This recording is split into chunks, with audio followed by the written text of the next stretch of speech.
हे रिंकू, कशी आहे ग? कशी काय नाही? बढिया दिवसानं भेटली म्हणून मग मी तुला बोलवलं. ये चाय पिऊ, नाश्ता करू. काय म्हणते सांग ग? कशी लाईफ चालली तुझी? बढिया. हो ग, बढिया लाईफ आहे. बढिया शाळा शिकताना मस्त भेटत होतो, कॉलेज वगैरे. आता काही भेटणं काही होत नाही, म्हणूनच बढिया तुनं भेटली, मला फोन नंबर दिला म्हणून मी आली. आता काय म्हणते, योजना आली माहिती आहे का तुला? ते लाडकी बहीण ना, भरलं का फॉर्म तुनं? मी तर नाही भरले बाबा. मला ते एवढ्या गर्दीत जाऊशा वाटत नाही, समजलं ना? नाही ग, मी नाही भरला. मला एवढा टाइम भेटत नाही का मी जाऊन ते रिकामा लाईन लावून उभी राहा. मी नाही केलं ते. बाकी सांग, कसं आहे? मैत्रीण भेटते का पुराण्या तुला कुठंही? काय म्हणते तुझे मिस्टर? काय नाही सांग बरं. तो काय म्हणते बे एवढा? तो काहीच म्हणत नाही. तो भलताच अजब भेटला मला. एक नंबरचा बदमाश माणूस आहे.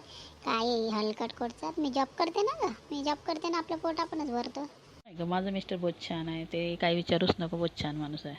जाऊ दे, काही टेन्शन नाही. मी बड्या जॉब करते, राहते, आपल्या मर्जीनं जगते. टेन्शन नाही मला. मंडळीनं व्हिडिओ चांगला वाटला लाईक करा, शेअर करा, कमेंट. थँक्यू.